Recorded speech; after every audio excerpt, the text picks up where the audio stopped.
என் teacher எப்பயுமே படிக்கிற பசங்க மட்டும் பாக்குறாங்க, படிக்காத பசங்க வெறுக்கிறாங்க. அது ரொம்ப தப்பு. தயவுசெய்து அப்படி பண்ணாதீங்க. ஒரு சில பேர் அப்படி பண்றாங்களா, படிக்கிற பசங்களை மட்டும் உயர்த்தி பேசுறாங்க, படிக்காத பசங்களை எங்களை தள்ளி விடுறாங்க. அவங்க கெப்பாசிட்டி அவங்களுக்கு தெரியும், என்னோட கெப்பாசிட்டி எனக்கு தெரியும் எவ்வளவுன்னு. ஒருத்தன் வந்து எனக்கு சொல்லக்கூடாது நீ இவ்வளவுதான் அப்படின்னு. அப்பா என்ன வேலை பாக்குறாரு? ஆட்டோ ஓட்டுறாரு. அப்பா ஆட்டோ ஓட்டுறாரு. அம்மா அம்மா ஒரு கம்பெனில வந்து பெருகிற வேலை.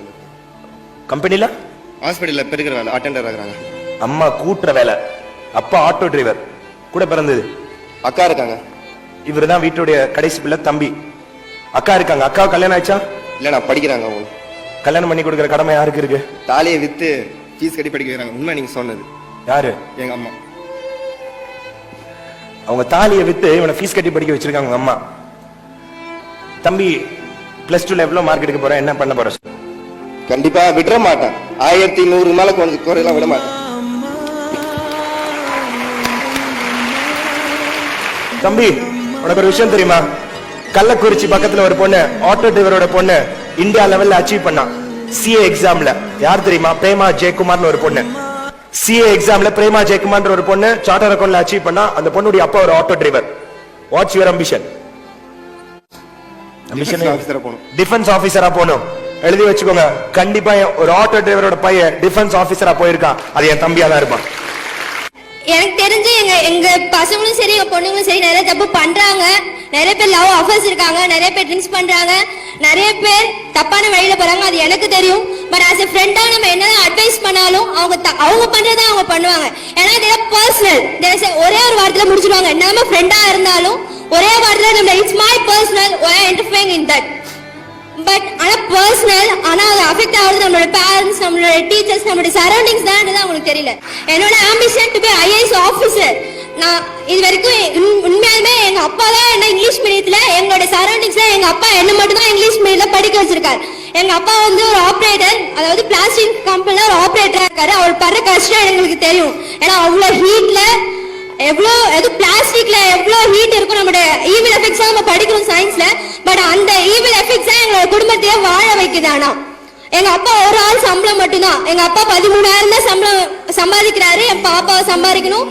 எங்க எல்லாமே, எங்க வீடு கடன்ல இருக்கு. என் வீடு கடன் கட்டணும், எனக்கு ஃபீஸ் கட்டணும், என் பாப்பாவை படிக்க வைக்கணும். எங்க அப்பாவுக்கு சுகர் பேஷண்ட் வேற. அவர் வந்து மாத்திரை வாங்க காசு இல்லாம கவர்மெண்ட் ஹாஸ்பிட்டல்ல போய் மாத்திரை வாங்க நிலைமைக்கு அவர் இருக்காரு. அப்படி இருந்தும் என் பிள்ளை கவர்மெண்ட் ஸ்கூல்ல படிக்க சொல்லல, என் பிள்ளை நான் ஒரு பிரைவேட் ஸ்கூல்ல படிக்க வைக்கணும் பெருமையா சொல்றாரு. நான் வந்து 10th 483 மார்க்ஸ். பட் நான் சாட்டிஸ்ஃபை ஆகல. எங்க அப்பா போய் என் பொண்ணு இந்த மாதிரி மார்க் எடுத்தா ஒரு கம்பெனி ஓனர்கிட்ட சொல்லியிருக்காங்க.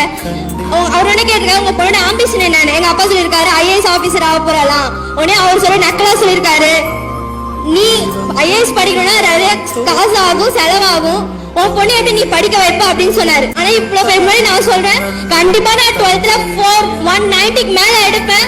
அவர் சொன்ன முன்னாடி நான் ஐஏஎஸ் ஆபீசர் கலெக்டரா முன்னாடி போய் நிப்பேன். அப்ப போய் சொல்லுவேன் நான் ஆபரேட்டரோட பொண்ணு அப்படின்னு சொல்லிட்டு. பொண்ணுங்க அழக்கூடாது. நான் 9th படிக்கும் போது எங்க அம்மா இறந்துட்டாங்க.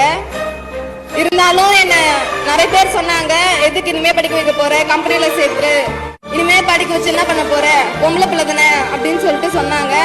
எங்க அப்பா இல்ல என் பொண்ணு படிக்கும்னு சொல்லி எங்க அப்பா என்ன தெம்பூட்டி அவரு காலையில இருந்து காபி போட்டு கொடுத்து என்ன படிக்க சொல்லுவாரு. அப்பா அம்மாவா மாறிட்டார். அதனாலதான் நான் 10th 481 மார்க் எடுத்தேன். 481 மார்க். எனக்கு அம்மா இல்லன்ற அந்த கவலைய எங்க அப்பா போக்குனார் சார். எங்க பிஎஸ் பாளையம் ஸ்கூல்ல படிக்கிற பிள்ளைங்க எல்லாம் ஏழை பிள்ளைங்க. 10th 12th படிக்கிற ஸ்டூடெண்ட்ஸ் வீட்டுக்கு எக்ஸாமுக்கு முன்னாடி, ஆனுவல் எக்ஸாமுக்கு முன்னாடி ஒவ்வொரு வீட்டுக்கு எங்க டீச்சர்ஸ் டீமோட நான் போயிட்டு, நீங்களே போயிடுறீங்க? நாங்களே போயிட்டு பிள்ளைங்க எப்படி படிக்கணும், நல்லா படிக்கிறாங்களா எழுப்பி விடுங்க, அதெல்லாம் நாங்க சொல்றதா உண்டு. 10th 12th படிக்கிற ஒவ்வொரு பசங்களுடைய வீட்டுக்கும் நைட்டு 12 மணி ஆனாலும் 11 மணி ஆனாலும் ஒவ்வொரு வீட்டுக்கும் போய் எல்லா பிள்ளைங்களையும் என்கரேஜ் பண்ணி அவங்களுக்கு அவங்க அப்பா அம்மாவுடைய கஷ்டத்தை எடுத்து சொல்லி ஒரு அப்பா மாதிரி எல்லாருக்கும் எடுத்து சொல்ற சார் வேற யாருக்குமே கிடைக்க மாட்டாங்க. எங்களுக்கு கிடைச்சிருக்காங்க சார். என் வாழ்க்கையில நான் வந்து மதரசாவை நேர்ல பார்க்கல, அப்துல் கலாம் நேர்ல பார்க்கல. அந்த 2 பேர் வடிவத்துல உங்களை பார்த்துட்டேன். உனக்கு மேக்ஸ் தெரியும்னு சொன்னா அதை பக்கத்துல இருக்கவனுக்கு சொல்லி கொடு. அவனும் நல்ல மார்க் வாங்குவான், நீ மறந்து போகாம இருப்ப. விட்டு கொடுப்பவர்கள் கெட்டு போவதில்லை, கெட்டு போவர்கள் விட்டு கொடுப்பதில்லை. தானத்தில் சிறந்த தானம் கண் தானமா? இல்லை. ரத்த தானமா? இல்லை. அன்னதானமா? இல்லை. தானத்தில் சிறந்த தானம் வேலை பார்க்கக்கூடிய இடத்திலும் குடும்பத்திலும் ஒருவருக்கு ஒருவர் சமாதானம்.